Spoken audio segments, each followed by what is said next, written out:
He was tired of living and wanted to end it by hanging himself with a rope, not knowing millions of dollars are sitting inside his ceiling. The air in the boardroom of Gold Coast Imports and Exports was thick with the stale scent of old cigars and new tension. Matsi Joseph Okoro stood before the long mahogany table, his pressed, slightly faded blue agbada feeling less like a garment of dignity and more like a shroud. For 23 years, he had walked these corridors, a quiet, meticulous man whose world was bound by ledgers, receipts, and the comforting certainty of figures that always tallied. Now, the figures had betrayed him. A discrepancy of $4,800,000 Matsi Okoro, said Mr. Williams, the managing director, his voice cold and smooth as polished marble. A British expatriate who had been with the company for only 5 years, he tapped a manicured finger on a forensic audit report. Vanished. Over the last 18 months. From the accounts you alone managed. Joseph's mouth was dry, his tongue a piece of leather. Sir, I do not understand. The books I submitted, they were correct. I balanced them myself, every Friday.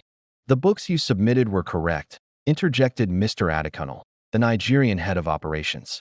He did not meet Joseph's eyes, instead studying his own gold Rolex. The internal server logs show adjustments, made after hours, from your login credentials. A cold trickle of sweat traced a path down Joseph's spine. He thought of the long evenings, the empty office, the hum of the old desktop computer. He had stayed late to clear backlogs, to ensure the new automated system understood the nuances of their manual entries. He had even complained about the slow server.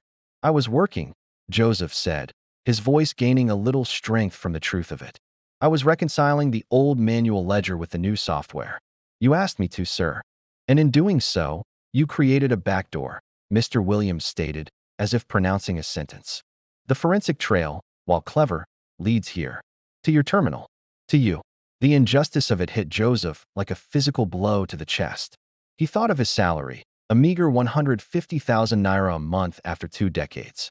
He remembered the meeting just 6 months prior, where they introduced the new hire, Chike. This is Chike Mba, Mr. Adekunle had announced, a hand on the young man's shoulder. First-class graduate in accounting from the University of Lagos. He will be assisting you, Joseph, and learning the ropes. We are modernizing. Chike, with his sharp suits and easy confidence, had been polite. But Joseph soon learned Chike's assistance came with a salary of 350,000 naira, more than double his own. The reason, whispered in the break room, was his degree, his youth, his potential. Joseph, with his OND from a local polytechnic and a lifetime of practical, flawless service, was suddenly obsolete. A relic. He had trained Chike, shown him the complex web of clients and customs protocols, only to watch the young man receive praise and promotions for work built on his own weary foundations. There is no proof, Joseph finally exclaimed, a rare flame of defiance igniting in his gut. You have no proof I took any money. No car, no house, no school fees for my son abroad. Look at my life. Where is this money? Mr. Williams sighed, a performance of weary disappointment. The cleverest thieves don't flash their wealth, Matsi Okoro. They hide it, waiting, perhaps in a foreign account, perhaps under a mattress. The company's money is gone.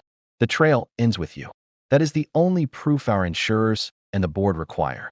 Joseph's eyes swept across the faces of the other 4 men at the table, men he had served tea to, men whose personal financial records he had discreetly handled. Their faces were masks of stone or studied pity. Not one spoke in his defense. My integrity, Joseph began, his voice cracking. Your integrity is now a matter for the police, Mr. Adekunle said flatly. However, the company, in its magnanimity, has decided not to press criminal charges. Given your long, albeit now tarnished, service, but effective immediately, you are dismissed. You will surrender all company property, including your identity card, and be escorted from the premises. Escorted, like a common thief. The walk from the boardroom to his tiny, windowless office was the longest of Joseph's life. Chike was already there, hovering awkwardly by the door. Matsi J, I am so sorry, he started. Joseph said nothing. He saw it now, the subtle shift. Chike's desk, once beside his, now seemed dominant. His few personal items, a framed photo of his wife and a young Kenichi at graduation, a calcified aqua seed he used as a paperweight, a small wooden cross, looked pathetic and out of place. A uniformed security guard stood watch as he placed them in a cardboard box. The walk through the open-plan office was a silent gauntlet.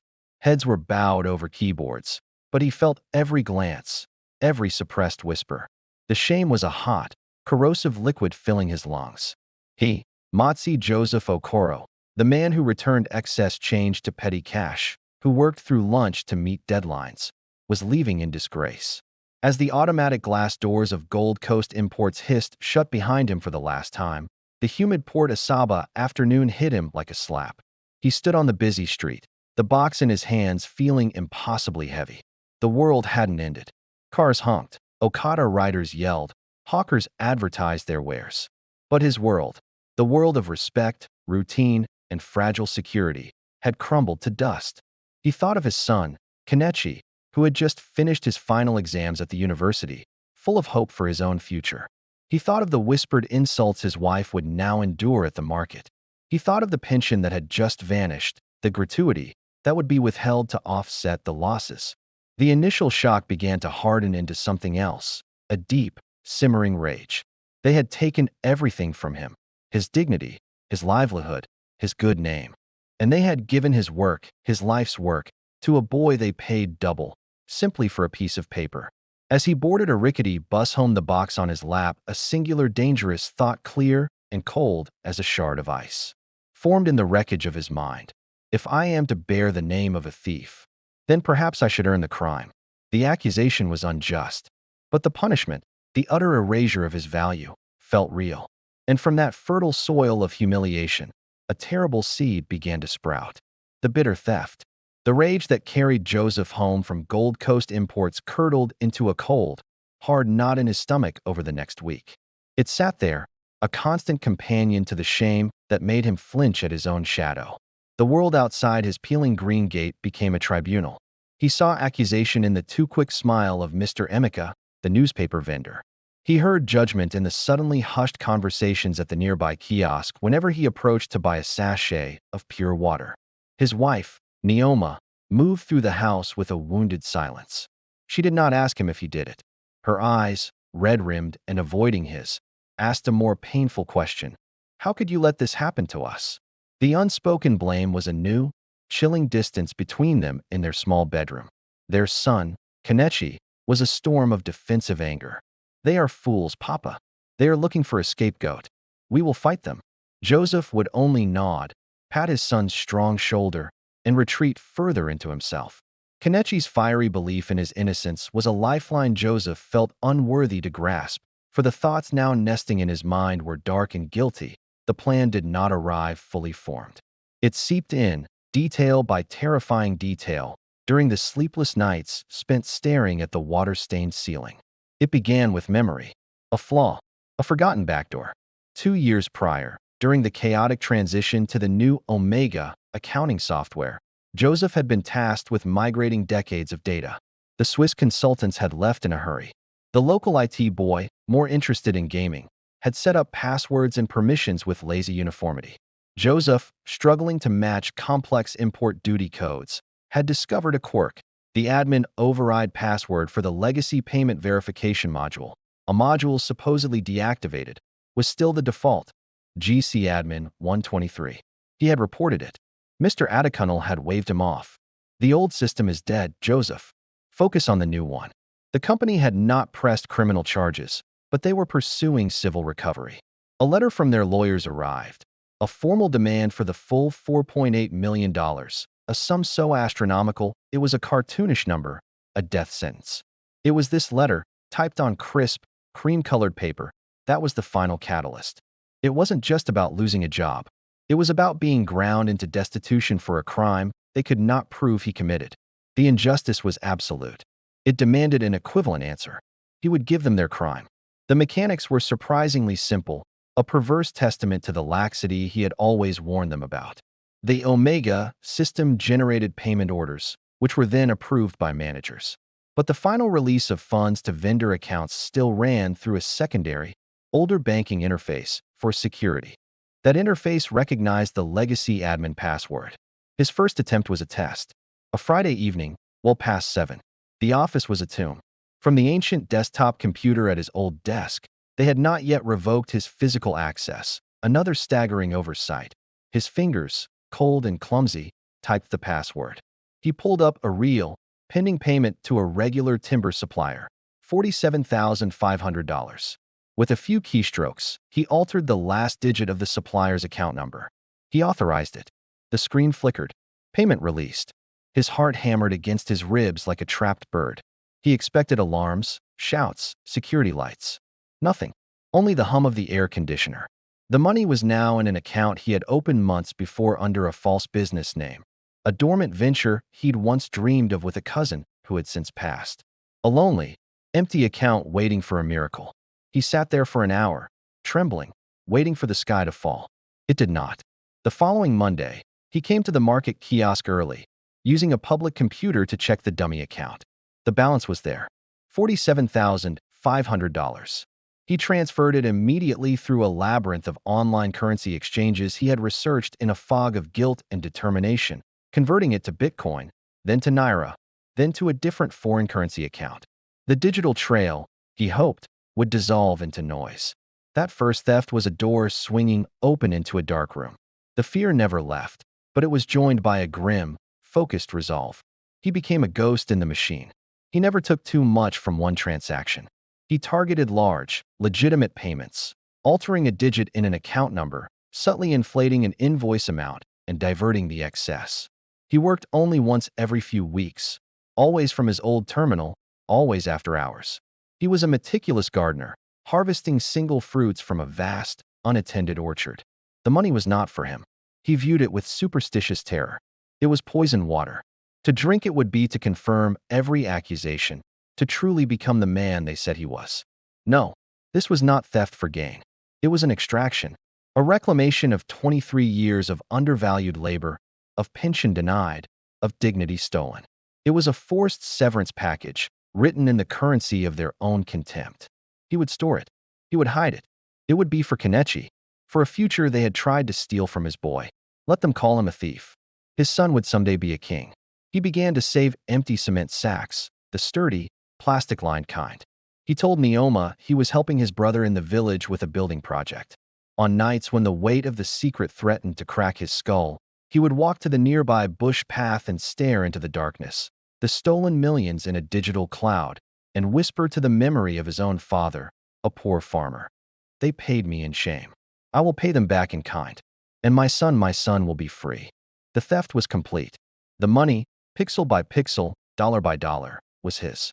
But the physicality of it, the terrifying truth of its existence, was a chapter yet to come. For now, Joseph Okoro, the honest man, had meticulously become the perfect thief, his motive carved not from greed, but from the bitter, unforgiving stone of injustice. The silent inheritance. The digital fortune was a ghost haunting Joseph's waking hours. $4.8 million. A number that lived in the cold, abstract realm of server logs and offshore wallets he'd painstakingly cultivated. It was power, but it was a phantom power. It could vanish with a keystroke, a regulatory flag, a sophisticated audit. The company's lawyers were still circling, their civil suit a vulture slowly descending. He needed to make it real. He needed to bring the ghost home. The plan for physical extraction was born of equal parts paranoia and practicality. He could not simply wire it to a Nigerian bank. A sudden influx of millions would trigger immediate alerts from the Financial Intelligence Unit. He had to become a cash courier for his own stolen wealth. Using the layered foreign accounts, he began making arrangements. He contacted, through encrypted messaging apps, a shadowy network of Lebanese businessmen in Lagos known for high-value, no-questions-asked currency exchanges. He posed as a diaspora Nigerian, wanting to bring foreign capital home for real estate investment. The rates were predatory, the risk immense, but it was the only channel. The pickups were exercises in nerve-shredding terror. The first was at a cavernous, half-built warehouse in Apapa. Joseph went alone, carrying a heavy sports bag filled with bundles of naira, a down payment for the first tranche of dollars. The air smelled of diesel and damp concrete. Two men with bored eyes and the bulges of pistols under their shirts counted the naira with mechanical speed, then slid two heavy, black nylon duffel bags across the dusty floor. 100,000. Small, so nobody suspect. one grunted. The bags were shockingly heavy, dense with $100 bills bundled in $10,000 bricks. The drive back to Asaba, with two duffel bags containing a fortune in the trunk of his rickety 1998 Toyota Corolla, was the longest 5 hours of Joseph's life. Every police checkpoint was a potential death sentence. Every pothole felt like a deliberate trap. He arrived home after midnight, his shirt soaked with cold sweat, the bags feeling as though they glowed with radioactive guilt. Where to hide it? A bank safety deposit box required identification and was the first place anyone would look. Burying it in the yard risked rot, termites, or discovery by a straying goat or a neighbor's digging child. The ceiling, however, the false, fiberboard ceiling of his sitting room, was a space everyone ignored. It was perfect. The bungalow was old, with a high, corrugated asbestos roof. Between that roof and the false ceiling was a dark, cavernous crawl space about 3 feet deep, accessible only by a small, removable panel in the hallway closet. It was a space for forgotten things: old suitcases, broken fans, bundles of childhood school reports.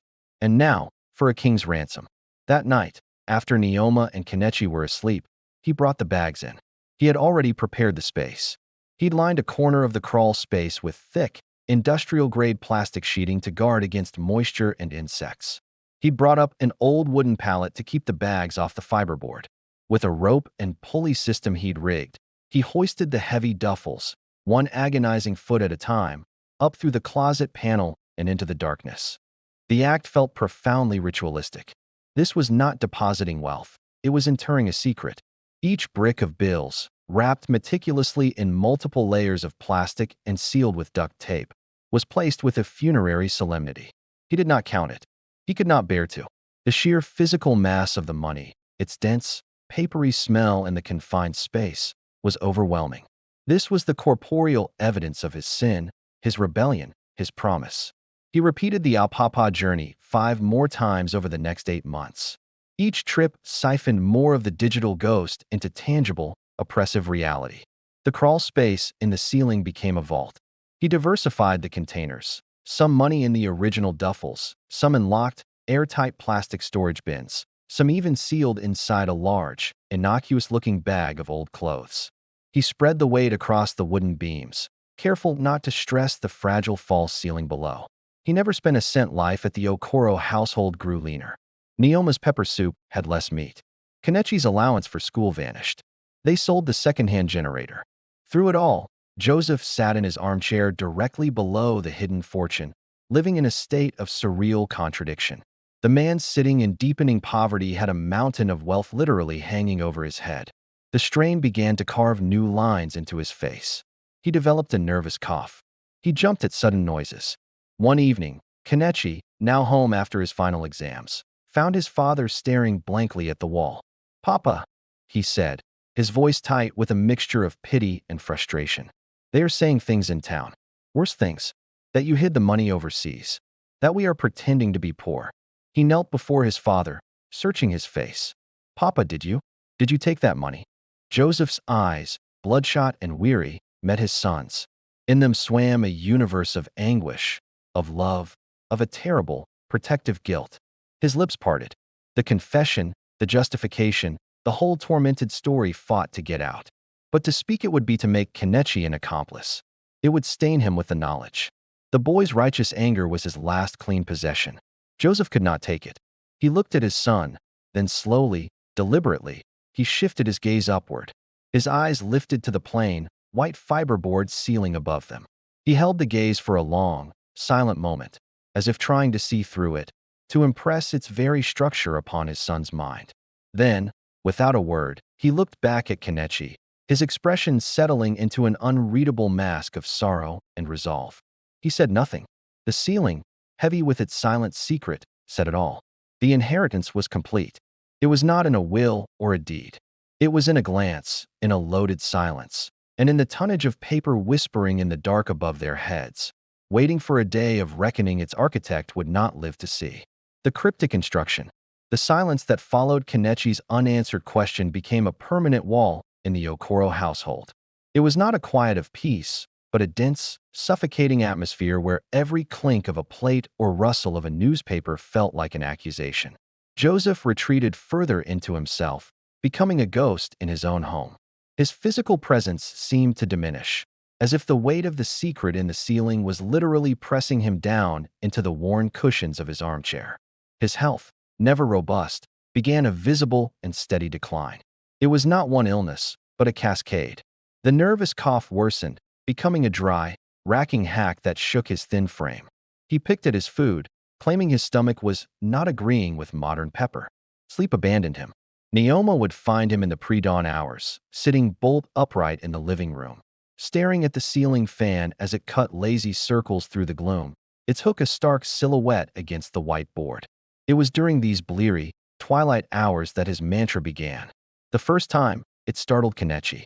He'd come out for a glass of water and found his father running a hand over the flaking paint of the sitting room wall. Joseph's voice was a low, gravelly murmur, as if speaking to the house itself. This house, it has good bones. Strong blocks. They don't build like this anymore. Kenichi paused, leaning against the doorframe. Papa, you should sleep. Joseph didn't turn. When I am gone, you must not be quick to sell it. The land alone is worth something now. But the house, you must fix it. We will fix it, Papa, Kenichi said, his voice gentle, humoring the late-night ramblings of a tired man. Joseph finally turned. In the weak light from the kitchen, his eyes gleamed with an unsettling intensity. No, not we. You. You must do it yourself, with your own hands, or you must oversee it directly. Do not just give money to a contractor and walk away. You must be here. You must watch them. You must know this house.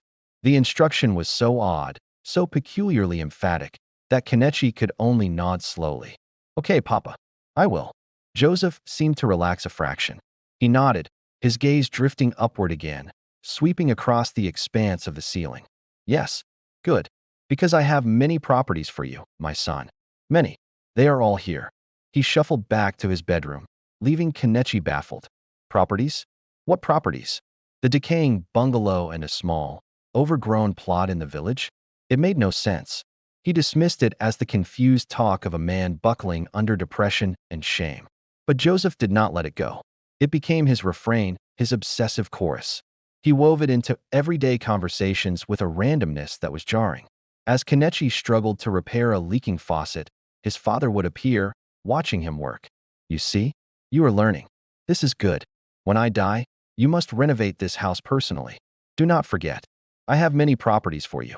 When a neighbor's loud generator prompted Joseph to complain about the noise, he would segue eerily. All this noise, but this house, it is a quiet place. A strong place. You will know when you fix it. I have left you many things. Once, when a heavy rainstorm sent a new cascade of water through a crack in the parlor ceiling, Joseph stared at the wet patch spreading on the fiberboard, a strange, almost satisfied look on his face. You see? It speaks. The house speaks. Remember what I told you. Renovate it. With your own hands. Everything is there. Neoma began to worry it was more than stress. She whispered to Kenichi about early dementia, about the pressure finally breaking his mind. Kenichi vacillated between concern and a dull, simmering frustration. Here they were, sinking deeper into lack, his job search proving futile, his mother selling her jewelry piece by piece, and his father was fixated on some bizarre, symbolic renovation project and imaginary properties. The cryptic instructions felt like a cruel joke, a test he couldn't understand. Sometimes, in his father's intense, lingering gaze at the ceiling, Kenichi felt a flicker of something else, a desperate attempt to communicate. But the code was indecipherable. Was it a metaphor?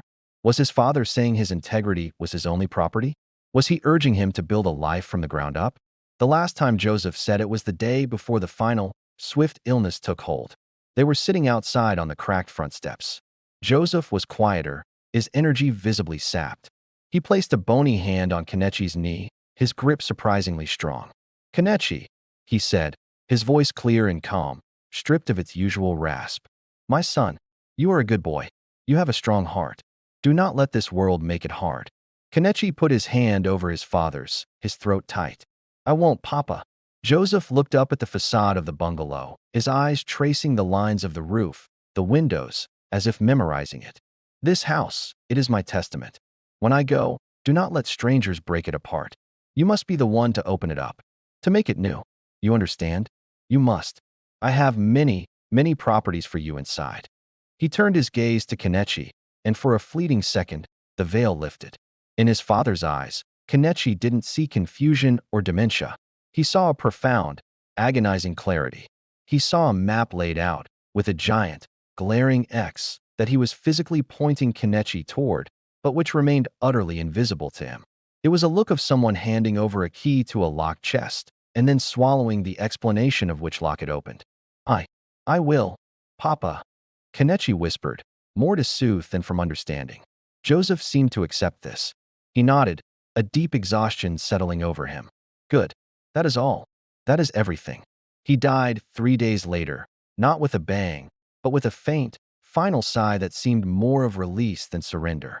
The cryptic instruction hung in the air of the now oppressively quiet house, a riddle wrapped in grief, buried in poverty, the only inheritance Kenichi could clearly see, and the one that made the least sense of all. The true legacy, a fortune in fibrous pulp and ink, remained suspended above him, separated only by a thin layer of board and a fathom's deep misunderstanding. The unanswered question, the silence that followed Joseph's death, was a different kind. The oppressive tension of his secret was gone, but in its place settled a hollow, echoing quiet, filled only with the sounds of grief and the relentless whispers from beyond the green gate. The cryptic instructions, however, did not die with him. They echoed in Kenichi's mind, a haunting, nonsensical loop. In the week after the funeral, as relatives from the village finished the last of the jollof rice and began to depart, Kenichi found himself alone in the sitting room. The weight of his new reality, as orphan, as head of a bankrupt household, as the son of a thief, descended fully. He looked around at the shabby room, the very space where his father had uttered his strange mantra. "Renovate this house personally. I have many properties for you." A cold knot of frustration tightened in his chest. What properties? The worn-out armchair? The rusting standing fan? The water-stained ceiling that seemed to sag a little more each rainy season? Driven by a sudden, sharp need for closure, for one clear answer in the fog of his father's last days, Kenichi did something he hadn't done since the accusation first flew. He went into his parents' bedroom. The room still smelled of his father, of old spice, of mentholated balm, and of old paper. He opened the small wooden chest at the foot of the bed, where Joseph kept his important papers. There were yellowing certificates of occupancy for the house and the village land. There were old employment letters from Gold Coast Imports. There was his parents' marriage certificate, neat, orderly, and worthless. No deeds to secret properties, no bank books for hidden accounts, no maps to buried treasure. Just the paper trail of a simple, honest life that had ended in spectacular dishonor. The frustration curdled into a sharper, more painful emotion, doubt. The town's narrative was a constant drumbeat. Joseph Okoro was a clever thief. He hid the money. His family is pretending. Could it be true? Could his father's strange words have been the garbled confession of a guilty man, trying to assuage his conscience by hinting at a future reward? Kenichi stormed out of the bedroom, his heart pounding. He found his mother in the backyard, mechanically plucking feathers from a chicken a relative had left. He knelt beside her, the dust of the yard staining his black morning trousers. "Mama," he said, his voice low and urgent. "That question I asked Papa, the one he never answered. I need to ask you." Neoma's hand stilled. She didn't look up, but a tear traced a path through the fine dust on her cheek. Did he ever say anything to you? Did he bring anything home? A bag? Did he talk about money?" The words felt like betrayal as he spoke them, but he had to know. Neoma was silent for a long time. The only sound was the distant cry of a hawk. When she finally spoke, her voice was a dry leaf rustling. "Your father was a proud man, a hurt man. They broke something in him at that place. He would sit in that chair and look at the ceiling for hours, as if he was waiting for it to talk." She shook her head slowly. "But money? No. No bags. No new clothes. No secret smiles. Only silence and that looking." She turned her wet, weary eyes to him. "You think I did not wonder? You think I did not search his things when he was at his worst? There is nothing, NWAM. Only this poverty and this shame." Her confirmation of the tangible lack should have been comforting. It wasn't. It only deepened the mystery. If he didn't steal, why the cryptic talk of properties? If he did steal, where was the fruit of it? Later that evening, Pushed to the brink by the silent condemnation of the house itself, Kenichi did something impulsive. He dragged his father's old armchair to the center of the room. He stood on it, the fabric groaning under his weight, and reached up. He pressed his palms flat against the white fiberboard ceiling, the very spot his father so often stared at. He pushed. It gave slightly, a faint, brittle flex. For a wild, breathless moment, he considered punching through it, tearing it down, seeing what, if anything, was in the dark space above. The impulse was powerful, a physical yearning to rip open the secret and end the torment. But he stopped. Standing there on the chair, his arms raised, he felt a fool. What was he expecting? A shower of dollar bills? It was just a hot, dusty attic space full of cobwebs and forgotten things. His father's fixation was clearly a symptom of a broken mind, not a literal roadmap. To break the ceiling would be to give in to madness, to vandalize the little shelter they had left. He stepped down, the frustration now mingled with a heavy sense of futility. He righted the chair, running his hand over the fabric where his father's head had rested. He looked up one final time at the unmarked, innocent ceiling. "What did you do, Papa?" he whispered to the empty room. "And what in God's name were you trying to tell me?" The ceiling offered no reply. It kept its silent vigil, holding its breath, guarding its unimaginable truth. The question hung in the air, thick and unresolved. It was the last time Kenichi would directly confront the mystery. The unanswered question would soon be buried under the more immediate and crushing weights of survival and scorn, leaving the secret to gather dust in the dark, waiting for a far more desperate and violent moment of revelation. The weight of a name. Joseph was buried on a Tuesday under a sky the color of bruised iron. The modest funeral, paid for by a handful of relatives and the sale of Neoma's last good wrappers, was a tense, somber affair. The priest's eulogy, praising Joseph's quiet strength and years of dedicated service, rang hollow over the grave, drowned out by the unspoken verdict everyone carried in their eyes. The condolences offered to Kenichi were stiff, delivered with averted gazes and hands that withdrew quickly from his grip. The true burial of Joseph Okoro, however, happened not in the red earth of the cemetery, but in the living, breathing streets of Port Asaba. It was the burial of his name, and Kenichi was the one forced to carry the corpse. The transformation was immediate and brutal. The day after the final funeral rites, Kenichi walked to the nearby junction to buy bread. A group of teenagers, children he'd watched grow up, lounged against a faded billboard. As he passed, a stage whisper, sharp as a knife, sliced the air. "Oniashi. Thief." It wasn't directed, yet it landed squarely between his shoulder blades. He kept walking, his ears burning. It became a refrain. At the local kiosk where he went to charge his old Nokia phone, Mama Chitty, who had always given him an extra piece of candy as a boy, now counted his change with meticulous, suspicious slowness, her lips pursed. "These days, we must be careful with money," she'd mutter to no one in particular. "It can vanish." The market was the worst. He'd accompany his mother sometimes, to carry goods. The vibrant, chaotic symphony of haggling and gossip would stutter in pockets as they moved through. He'd catch fragments, his surname the sharp hook in every sentence. "See the Okoro boy? His face is lean like someone who is hiding worry. That one, his father ate a whole company and died. The sin follows. They are pretending. Look at his shoes.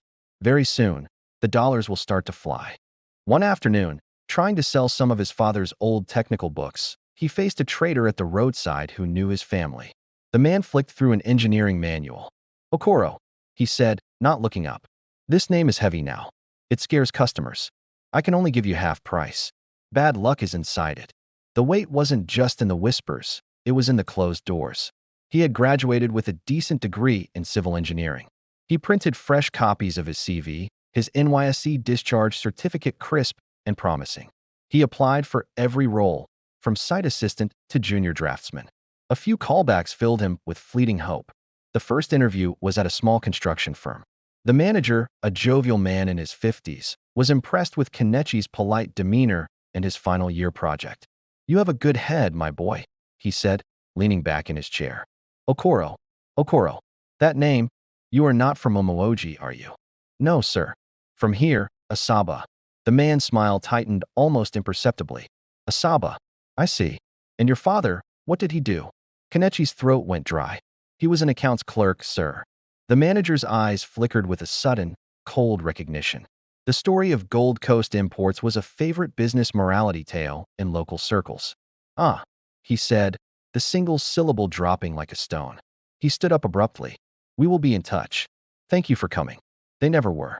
The pattern solidified. Interviews would be warm, even promising, until the moment of connection, a question about parents, the sight of his surname on a form. He'd see the change in their eyes, a curtain drawing shut, a calculation being made.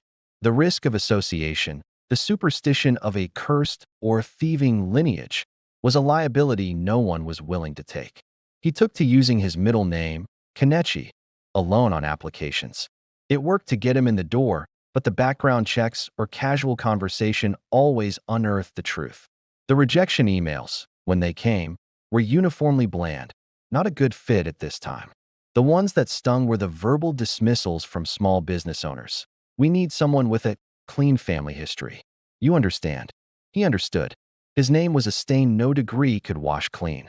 His father's alleged crime had become his own inherited felony of identity. He was not Kenichi, the graduate. He was Kenichi, son of the thief. A pariah in a city that once knew him as a bright boy with a future. The poverty, sharpened by his unemployment, became the town's proof. See, the whispers now reasoned. If his father truly stole that money, would he be walking around with torn shirt collars? Would his mother be selling Acura by the road? No, they are suffering for the sin. The money is gone, and God is punishing them. The cruel irony was absolute. His suffering, the very evidence of his innocence in their eyes, was also the chain that kept him bound to the crime.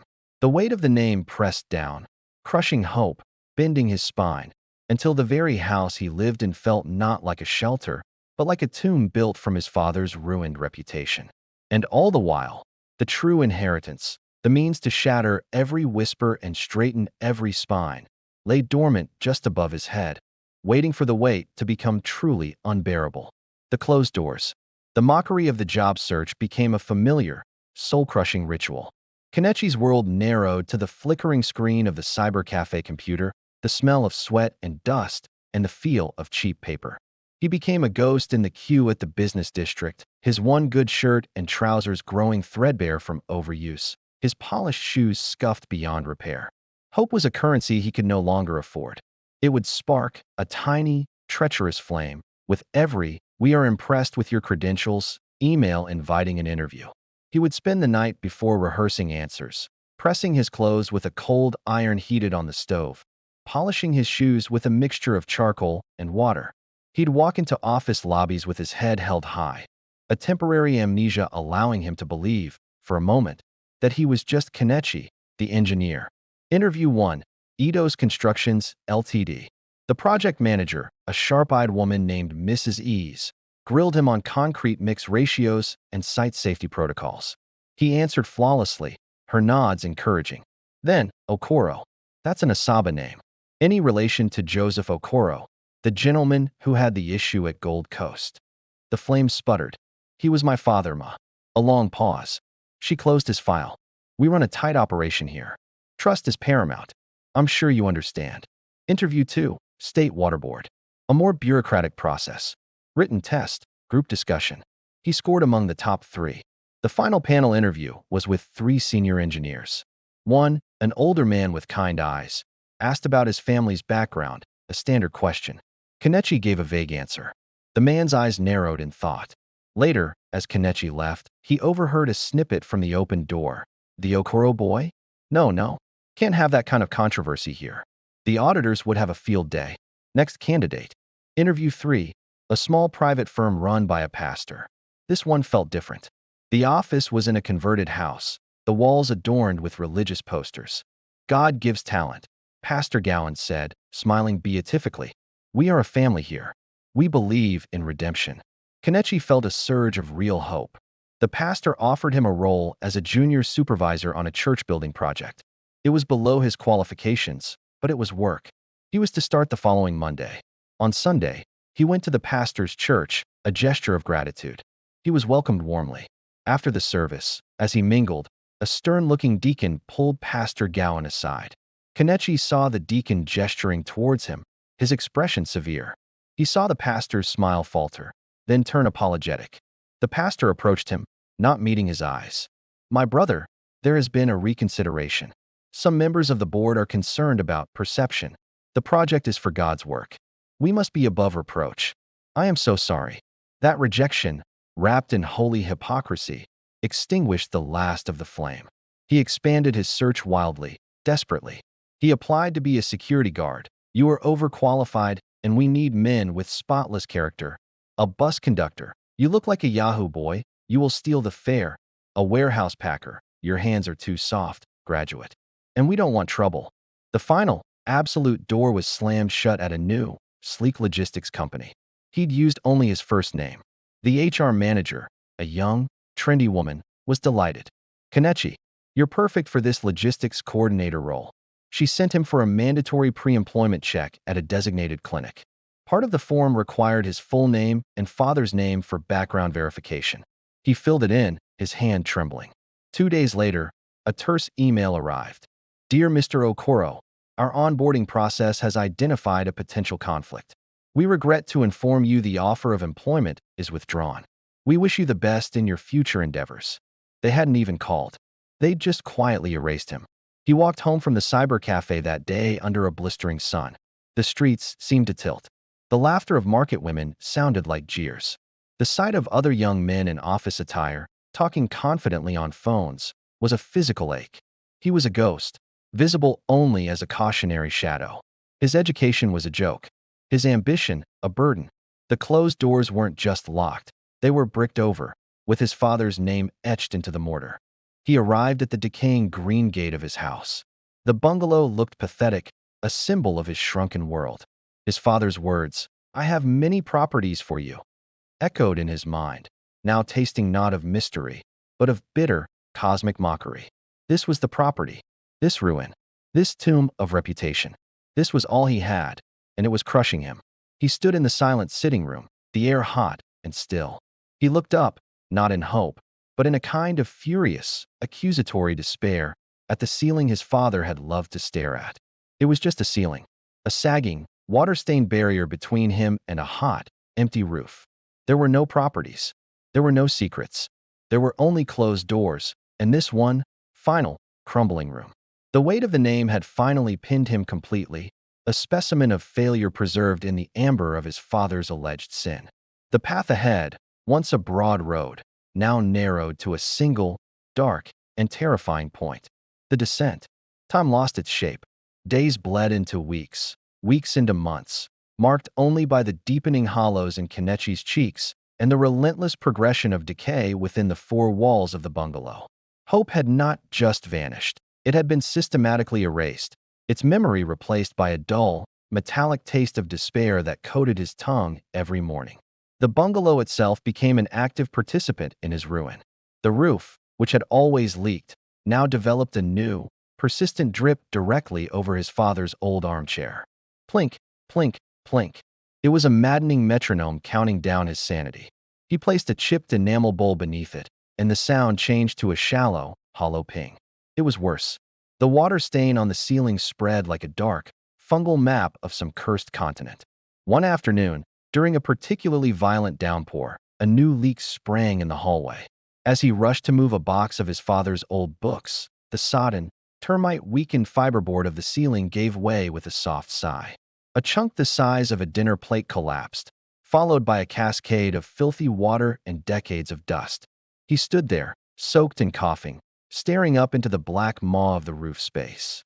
He saw only darkness, ancient cobwebs, and the dull gleam of a rusted nail. No hidden treasure, just void. He patched it the next day with a piece of cardboard and duct tape, a laughably futile repair. The house was dissolving around him, mirroring the dissolution of his future. His mother, Neoma, was a ghost of a ghost. She moved through her chores with a frightening quiet, her once vibrant eyes now flat and distant. She had started taking in laundry from a few sympathetic neighbors, her hands growing raw and wrinkled from the cheap detergent and borehole water. The sight of her, bent over a scrub board in the backyard, her shoulders shaking not from effort but from silent weeping, was a torture more acute than any hunger. He was her firstborn, her graduate son, and he could not even provide her with food security. He watched her share her own meager meals with him, insisting she had eaten earlier, her collarbones becoming sharp ridges under her faded blouses. The shame of being a burden was a poison in his veins. Hunger became a constant, snarling companion. They skipped meals with a practiced, unspoken rhythm. A day with Gary and groundnut was a good day. A day with just Gary and salt water was normal. Some days, there was only hot water with sugar, a pathetic mimicry of tea. His body felt both heavy and insubstantial, his mind foggy, thoughts moving through syrup. The whispers outside had hardened into a settled truth. He was no longer just the thief's son. He was the pitiful, failed heir to a phantom fortune. Children no longer taunted him. They simply stared, as one would stare at a strange, sick animal. The neighbor's pity had curdled into indifference, laced with a faint disgust. He embodied bad luck, and the community had instinctively quarantined him. Alone in the sitting room one evening, the power cut, a daily occurrence they could no longer afford to mitigate with a generator. The only light came from a thin sliver of moon through the window. The shadows in the room seemed to thicken, to press in. The ping of the water drop in the bowl was the loudest sound in the universe. He found his eyes drawn, as his father's had been, to the ceiling. But where Joseph's gaze had been one of intense, cryptic communication, Kenichi's was one of hollow recognition. He saw it now not as a ceiling, but as a lid. The lid of a coffin. His father's coffin had been lowered into the earth, but this room, this poverty, this name, was the real coffin, and he was trapped inside it, breathing the stale air of a life that was over before it began. A terrifying calm settled over him. It was not peace. It was the absolute stillness that comes when all options, all roads, all flickers of possibility are finally and irrevocably extinguished. The struggle was over. He had lost. The weight of the name had completed its work. It had pressed him down, down through the floor of dignity, through the foundation of hope, and into a cold, dark substratum of nothingness. He was not angry. He was not sad. He was simply done. The thought that emerged was not a scream, but a whisper, clear and logical in the fog of his exhaustion. There is no way out except through. The door of his life was closed, locked, and bricked over. But there was one final door, and it was always open. The descent was complete. He had reached the bottom. And at the bottom, there was only one thing left to do. The decision crystallized, cold and sharp as a diamond. Tomorrow, he would use his last resource to buy the key.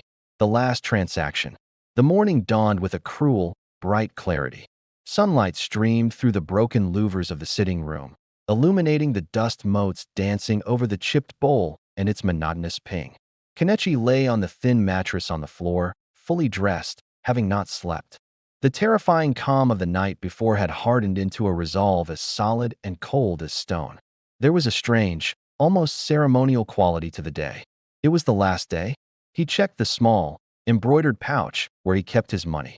The contents were a pathetic summation of his life. A single 500 naira note, worn soft at the edges, and 200 naira in frayed 100 naira notes. 700 naira total. The last of the money from selling his father's old wristwatch months ago. He had been nursing it like a dying ember, terrified of the moment it would become air. Today he would spend it. He washed his face at the outdoor tap, the cold water a shock. He looked at his reflection in the small, cracked mirror hanging on the wall. The face that stared back was a stranger's, hollow-eyed, with a stubble that looked less like a man's beard and more like the neglect of a corpse. He smoothed down his hair with wet hands. If this was to be his final act, he would do it with a shred of order. He avoided his mother. She was in the backyard, starting a small fire to heat water for the laundry. The sight of her, humming a faint, mournful hymn, was a pain so acute it threatened to crack his resolve. He slipped out the front gate quietly, the 500 naira note folded tightly in his palm.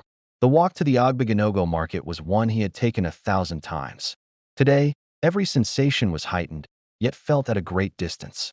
The vibrant chaos of the market, the shouts of "Buy your fresh fish-o," the pungent smell of ripe fruit and raw meat, the kaleidoscope of colored fabrics, seemed like a play he was watching from the back row. He was already a ghost moving among the living. He wasn't sure where to buy a rope. It wasn't a normal item on his shopping list.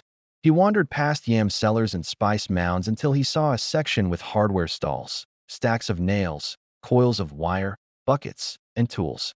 He approached a stall run by a middle-aged man with strong arms, who was coiling a garden hose. The man looked up, his expression neutral. "Good morning, sir," Kenichi said, his voice sounding unnaturally steady. "I want to buy rope." "What kind?" "For what?" the man asked, wiping his hands on his trousers. Kenichi had not anticipated the question. His mind blanked. "Strong rope," he finally said. For tying something heavy. Very heavy." The man shrugged and turned, pulling a coil of thick, brown nylon rope from a hook. It was coarse-looking, about the thickness of a man's thumb. "This one is strong. Can carry plenty weight. 100 naira per meter." "How many meters?" Kenichi's heart thudded. He did not know how much he needed. He pictured the ceiling fan hook, the height of the chair. 3 meters, he said, a random number. The man measured it out with his arm span, a practiced motion, and cut it with a sharp knife.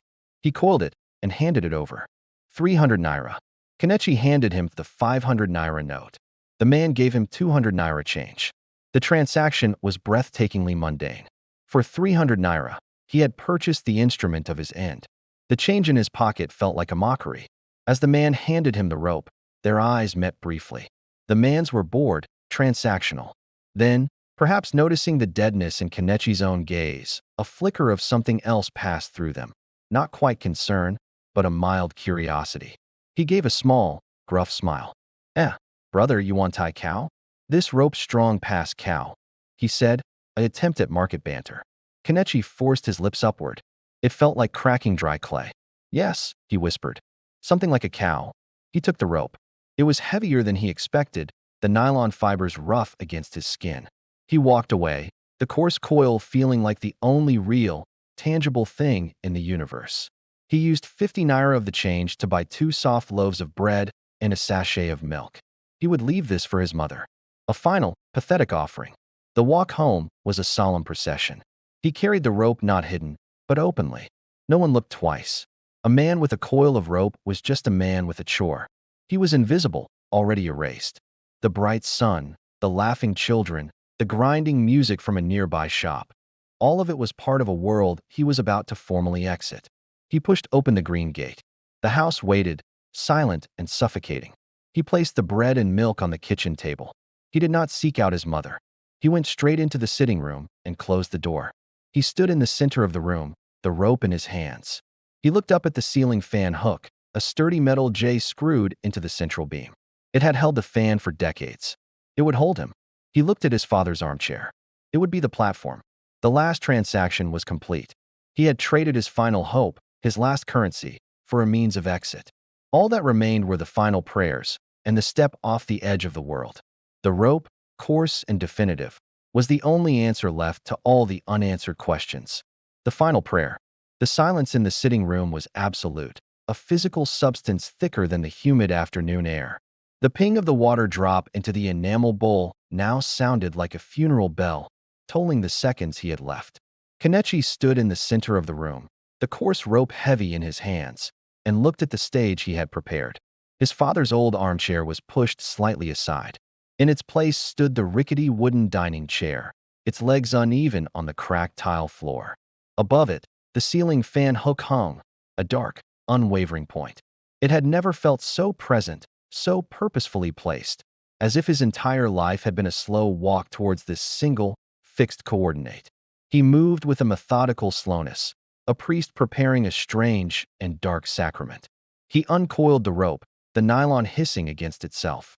He measured a length by eye, his hands remembering old boyhood knots from scouts. He fashioned a noose. The loop was smaller than he'd imagined it would be, eerily intimate. He pulled the knot tight, testing its grip. It held fast, a brutal, unyielding fist of rope. He climbed onto the chair, the old wood groaning in protest under his weight. He was closer to the ceiling now. He could see the intricate pattern of cracks around the hook, the tiny galaxy of water stains. He reached up and looped the free end of the rope over the hook, pulling it down until the noose hung at eye level.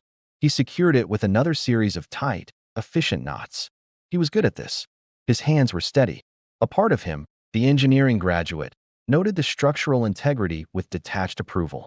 He stepped down from the chair and stood before the apparatus. The noose swung gently, a lazy pendulum marking time he would no longer have to endure. Now came the part he had not fully rehearsed in his mind, the goodbye.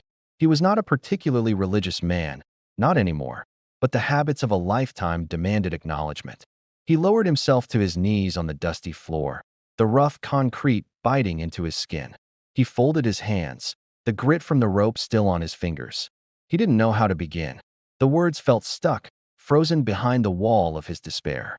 God, he started, his voice a dry croak in the silent room. He cleared his throat. God, Father, you see me. Tears, hot and sudden, welled up but did not fall. They blurred his vision of the swinging noose. I am sorry. I am sorry for this. For failing. For not being stronger. The confession spilled out in a whisper. I tried.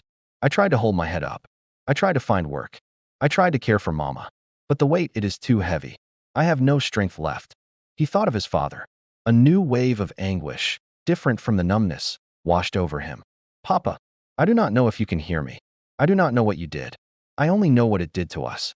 To me. I have carried your name until my back is broken. Forgive me for not understanding. Forgive me for this. He thought of his mother, out there by the fire. The image of her finding him shattered what was left of his composure. A sob broke from his chest. Mama, I am so sorry. I have nothing to give you but more pain. Forgive your useless son. Find peace where I could not. He bowed his head, the tears finally falling, darkening the gray dust on the floor. He prayed for forgiveness for the act he was about to commit. He prayed for his mother's heart to somehow survive the shattering. He prayed that death was not the void he feared, but a release from the relentless, grinding pressure of being Kenichi Okoro. His prayers were not elegant. They were ragged, broken things, stitched together from grief, shame, and exhaustion. But they were honest. They were the last true words of a man who felt he had no other language left. As the final amen left his lips, a profound stillness settled over him. The crying stopped. The shaking ceased. The pain receded, not because it was gone, but because he had finally accepted it as his permanent state and was now choosing to leave it. He pushed himself to his feet, his knees popping. He brushed the dust from his trousers, a final, futile gesture of order. He looked at the chair, then at the noose. This was it. The last prayer had been said. All accounts, however poorly settled, were closed. He took a deep, shuddering breath, filling his lungs with the stale, hot air of the room for the last time. He placed a hand on the back of the wooden chair to steady it. He looked up one final time, not at the noose, but past it, at the stained ceiling board his father had obsessed over. Your properties are dust, Papa, he whispered to the empty room, his voice now flat, devoid of emotion. I am coming to see you. With a resolve that was absolute and terrible, he climbed onto the chair. The world narrowed to the circle of rope before him. He did not hesitate. He slipped the coarse noose over his head, tightening it around his neck. The nylon was brutally rough against his skin, a final, shocking affront. He did not pray again. There were no more words. There was only the act. He closed his eyes and kicked the chair away. The collapse of destiny. The world did not end in the sudden, brutal snap he had half expected, nor in the slow, choking darkness he had feared. It ended in a sound. As Kenichi's feet left the rickety chair, his body's weight fell, a dead, definitive drop. The noose tightened around his throat with a vice-like pressure, coarse and burning. A strangled, involuntary gasp tore from his lips, and his hands, acting on a primal instinct he could not suppress, flew up to claw at the rope. His legs kicked in empty, frantic spasms in the air. But in that first second of fall, his swinging foot, lashing out in the agony of suffocation, connected hard with the wall. Not a gentle tap, but a final, desperate spasm of muscle that drove his heel into the old, crumbling plaster with a solid thump. The blow echoed through the hollow wall cavity. And from above, directly over his violently jerking head, came an answering groan. It was a deep, wooden protest, the sound of old, dry timber stressed beyond its limit. Crack! The hook, screwed into the central roof beam, held firm. But the beam itself, aged by decades of tropical damp and, crucially, burdened by an extraordinary, concentrated weight it was never designed to bear, gave a fractional, fatal shudder. This shudder traveled through the network of thinner joists. These joists supported the cheap, fiberboard false ceiling, a ceiling already compromised by termites, water damage, and the sheer mass resting upon it for years. For a single, suspended moment, Kenichi hung in a universe of pain and roaring silence in his ears. Then, destiny answered. With a sound like the sky tearing, the entire central section of the ceiling directly above and around him surrendered. Boom! It wasn't a collapse, it was an eruption. A cataract of white fiberboard shattered into chunks and a blinding cloud of dust, insect casings, and decades of grime. But falling with it, thundering down like the wrathful bounty of a forgotten god, came the hidden world. Black nylon duffel bags, their seams split from the impact, vomited bricks of green. Sealed plastic storage bins cracked open, spewing cascades of $100 bills. Bundles wrapped in mildewed clothing burst apart, releasing a blizzard of money. It rained down in a deafening, papery roar, a torrent of unimaginable wealth. A heavy duffel bag struck Kenichi's shoulder, the force brutal but sideways, a glancing blow that wrenched his body. The sudden, shocking impact, combined with the sheer violence of the collapse, altered the angle of his fall. The rope, still tight, tore agonizingly at his neck, but the hook above, now straining under a new shower of debris, pulled partly free from the splintering beam. He fell, not a clean drop, but a tangled, crashing descent, choked by dust and pummeled by the very secret that was meant to save him. He hit the ground hard, his back slamming onto the rubble-strewn floor, the noose suddenly loose, the world a chaos of choking white powder and a strange, rustling, papery music. For a minute, there was only the sound of settling debris and his own raw, retching gasps as he dragged air into his tortured lungs. He rolled onto his side, coughing, his throat on fire, his vision blurred by dust and tears. As the cloud began to settle, the scene coalesced. He was half buried, not in plaster, but in money. Thick, banded bricks of $100 bills lay across his legs. Loose notes fluttered down like grotesque, valuable leaves. He pushed himself up on trembling arms, dislodging a cascade of cash. He blinked, wiping grit from his eyes. The sitting room was transformed. A jagged hole gaped in the ceiling, revealing the dark, skeletal rafters. Sunlight from a hole in the corrugated roof above pierced the dust, illuminating the unbelievable carnage below. The floor was not visible. It was a knee-deep sea of green and gray, of plastic sheeting and torn duffel fabric, all of it overflowing with money. The old armchair was buried to its seat. The enamel bowl was gone, swallowed. Kenichi stared, his mind a white, static void. The pain in his neck, the terror of seconds before, were completely overwritten by the sheer, impossible scale of the visual assault. This was not a few bundles. This was an avalanche, a fortress of cash. His hand, moving as if detached from his body, reached out and closed around a brick of bills. He brought it to his face. The familiar, slightly waxy texture of American currency. The stern face of Benjamin Franklin. The number 100, repeated and repeated. He tore the tight plastic band. The notes fanned out, crisp, real, smelling of ink and age and secrecy. A sound escaped him then. It was not a cry, not a laugh.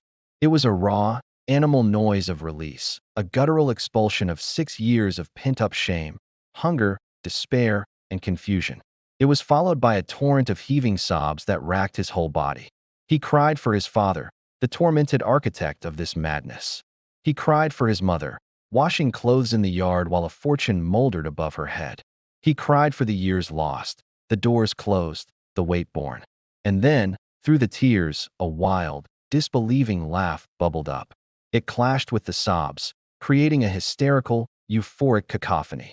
He rolled onto his back amidst the wealth, staring up at the hole he had literally almost died to open. The cryptic instructions echoed, now with the clarity of thunder. Renovate this house personally, yes. He had, with the most personal and destructive act imaginable. I have many properties for you, oh God. The property was not the house. It was this ocean of paper, this liberation, this curse turned miracle. He lay there, spent, in the ruins of his old life and the breathtaking foundation of a new one. The collapse was not just of a ceiling. It was the collapse of a sentence, of a destiny of poverty, of a name's terrible weight.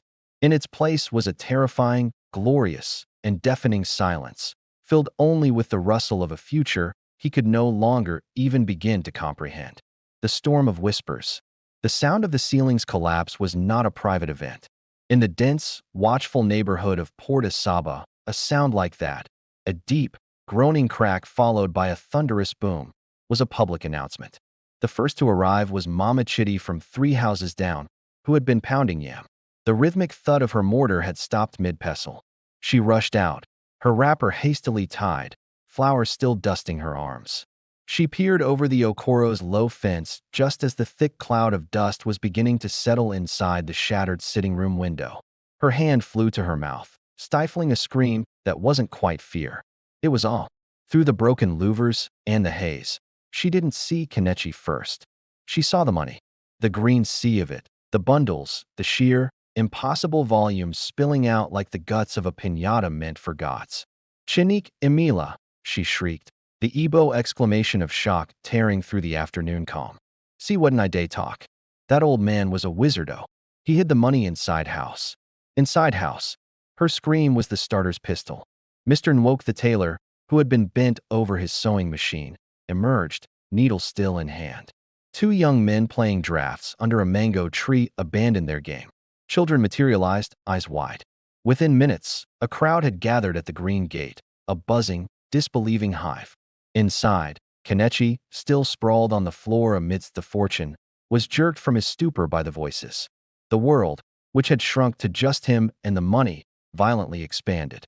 He saw the faces at the window, mouths agape, fingers pointing. Panic, sharp and instinctive, cut through his shock. This was disaster. A crowd seeing this was an invitation to chaos, to robbery, to his own murder. He scrambled to his feet, his body protesting, cash clinging to his clothes.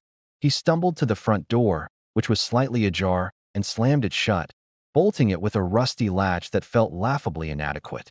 He rushed to the sitting room window, pulling the remaining intact louvers shut. But the damage was done.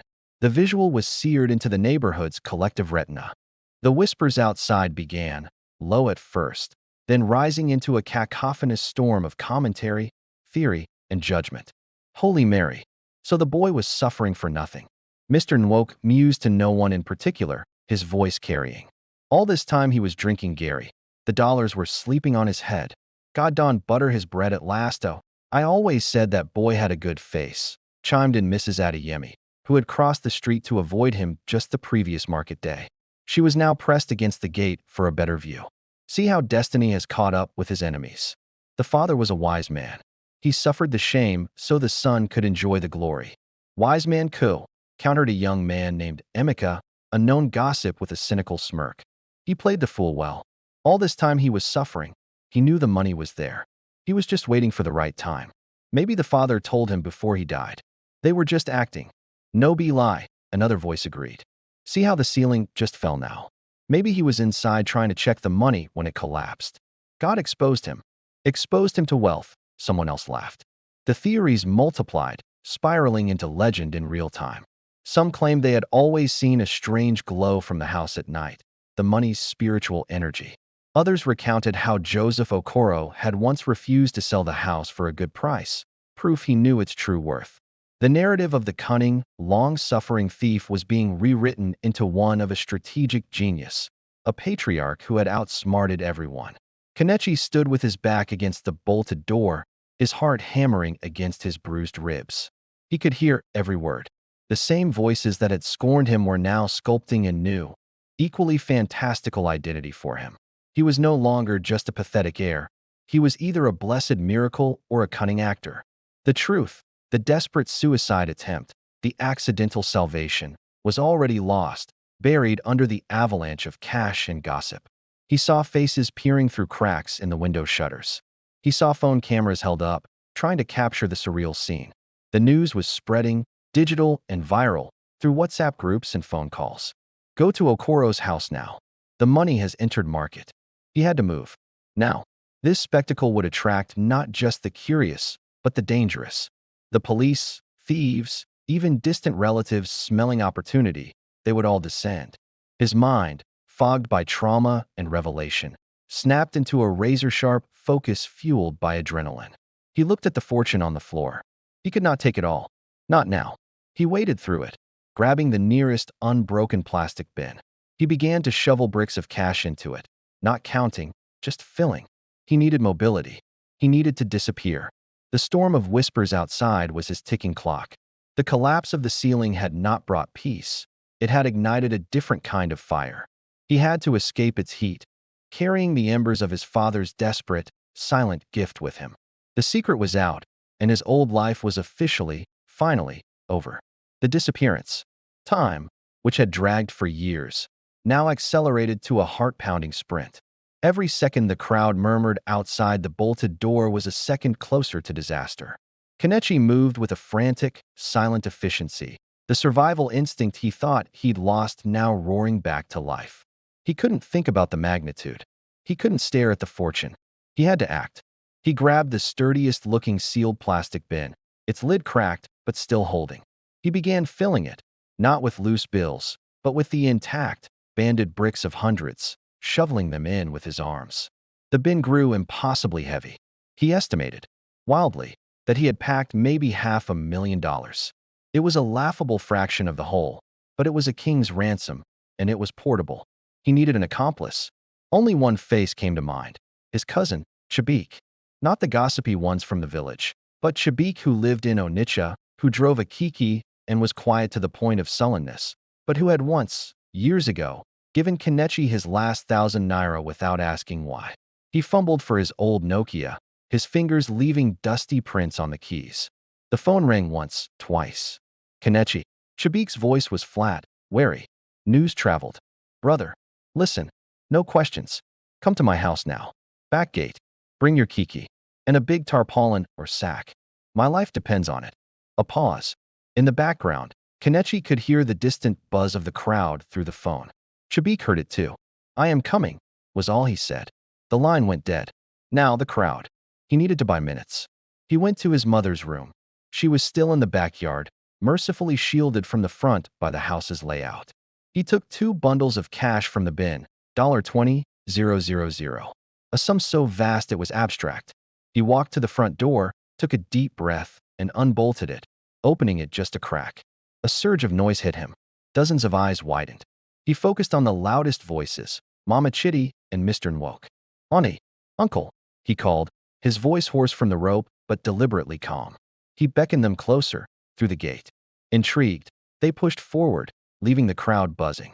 When they were at the doorstep, he opened the door just enough to slip the 2 bundles into their hands, his body blocking the view inside. Their eyes bulged as they felt the brick-like weight, saw the green edges. Silence. Kenichi whispered, his gaze locking with theirs. For one day, tell everyone I am inside with the lawyers from the company. Tell them it is a big trouble. Scatter them. Do this, and there is more where this came from tomorrow. But if one thief enters my house tonight, you will never see me again, and neither will this. It was a bribe wrapped in a threat, delivered with the intensity they had never seen in the broken boy they knew. The shock of the cash and his transformed demeanor worked. Greed and fear warred, and greed won. Mama Chitty hastily stuffed the bundle into her blouse. Mr. Nwoke nodded, his face solemn. Oya, people. Nothing to see. Mama Chitty turned, her voice assuming authority. The company people are inside with police. They are counting their missing money. This is a serious case. Go to your houses before they arrest everybody for looking. Mr. Nwoke joined in, waving people back. Yeso, this is not a cinema. If you are not a lawyer, go away. The crowd, confused but susceptible to authority and the hint of police involvement, began to reluctantly disperse, though many lingered at a farther distance, phones still out. It bought him maybe 30 minutes. Chabik arrived like a shadow, his yellow kiki rattling to a stop at the overgrown back gate, hidden from the main road. He didn't speak. His eyes took in Kenichi's bruised neck, the dust, the wild look. Kenichi handed him the impossibly heavy plastic bin. Chabik grunted under the weight, but heaved it into the passenger footwell of the kiki, covering it with the sack he'd brought. We need to go to a Sabiugheli road. Now, Kenichi said. I need a car. A private car. Chabik just nodded. The kiki puttered through back alleys, avoiding main roads. Kenichi sat beside the covered fortune, his mind racing ahead. At a bustling motor park near the expressway, Chabik negotiated swiftly with a long-distance taxi driver heading to Benin City. Cash, a wad of naira from the bin, made the driver agree to cancel his other passengers and leave immediately. In a final, frantic transfer behind a parked lorry, the bin was moved from the kiki to the trunk of the old Toyota Camry. Kenichi gripped Chabik's arm. Tell no one, not even your shadow. In 1 week, I will call you. There will be life for you, I swear. Chabik met his gaze and gave a single, firm nod. Go well. As the taxi pulled onto the expressway, merging with the anonymous traffic, Kenichi looked back only once. The silhouette of his neighborhood, of the roof that had hidden his salvation and his ruin, receded into the haze. The whispers of Port Asaba were already fading, replaced by the roar of the engine and the silent, screaming truth in the trunk. He had vanished. Kenichi Okoro, the son of the thief, the man of sorrows, was gone. In his place was a phantom with a plastic bin of possibilities, speeding towards an uncertain horizon, leaving behind a storm of gossip and a ceiling that had finally, explosively, given up its ghost. The harvest. The anonymous hotel room in Benin City was a sterile cocoon. For 3 days, Kenichi did not leave. He sat on the edge of the hard bed, the plastic bin of cash on the floor before him like an idol. He ate food delivered to his door. He slept in fits, jerking awake from dreams of falling ceilings and twisting ropes. He washed the grime and memory from his skin in a tiled shower, the water running brown then clear. On the 4th morning, he opened the bin, not with frenzy, but with a deliberate, almost ceremonial slowness. He counted, not every bill, but the bricks. $100,000 per brick. 20 bricks. $2 million. A fraction of the whole, yet an astronomical sum that rendered him lightheaded. The rest was still in the ruined sitting room, likely now seized by authorities or picked clean by opportunists. It didn't matter. This was his seed. The man who stared back at him from the hotel mirror was different. The hollows were still there, the bruise around his neck a lurid purple necklace. But in his eyes, where there had been the flat sheen of despair, now burned a cold, focused fire. He had looked into the abyss, and the abyss had coughed up a fortune. It granted a terrifying clarity. This money was not for celebration. It was a weapon, a tool for absolute reinvention. He used a fraction to become someone else. Through a labyrinthine network of contacts Chabik eventually provided, he acquired new paperwork, a Ghanaian passport under the name Kenjo. The surname was a quiet homage, stripped of its curse. He opened offshore accounts in Singapore and Dubai, moving the money in careful, legal-sized tranches through legitimate currency exchanges, paying the hefty fees without blinking. He hired a discreet, expensive financial advisor from Lagos, a sharp Igbo woman named Amara who asked no questions about provenance but had ruthless questions about goals. What do you want to build? She asked him in a quiet office in Victoria Island, weeks later. A new horizon, he said, his voice low. Something clean. Something that exists because it is needed, not because it exploits. With her guidance, he invested. Not in flashy cars or Lagos penthouses, but in the quiet, fertile soil of necessity. He bought majority stakes in a struggling but innovative clean water startup that used solar-powered purification.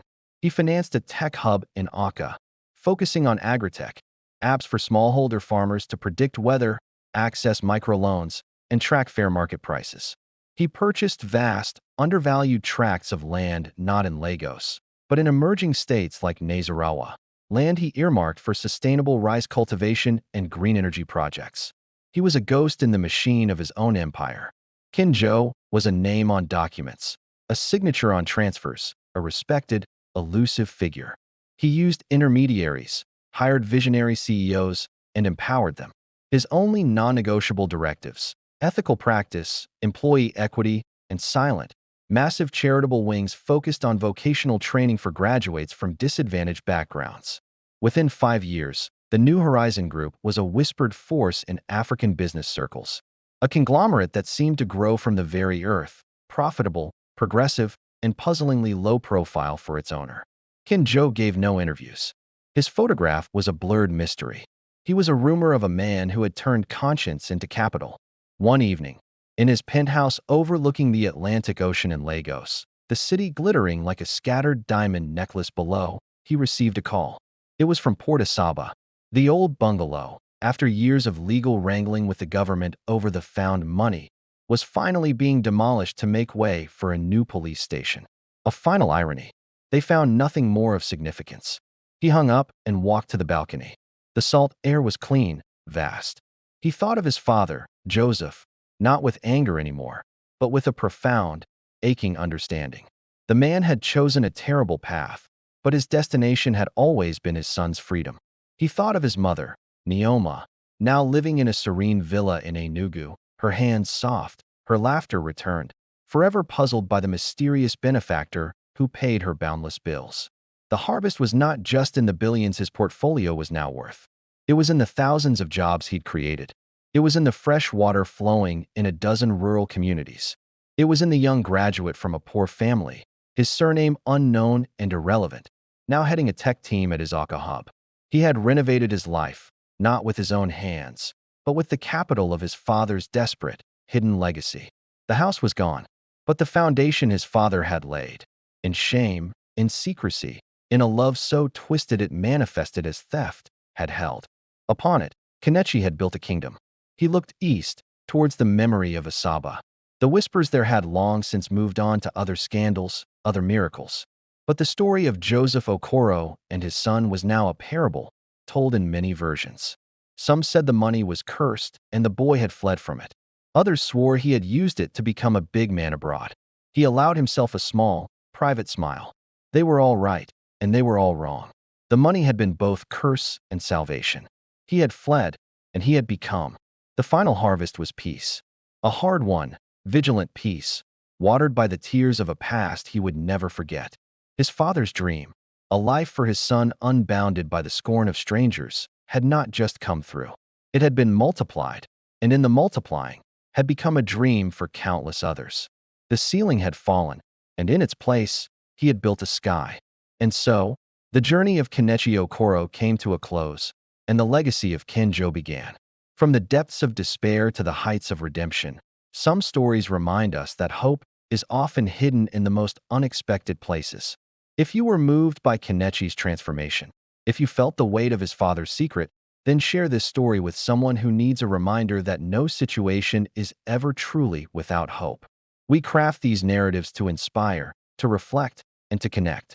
Subscribe to our channel for more powerful stories from the heart of life, tales of struggle, triumph, and the unexpected twists of destiny that define us.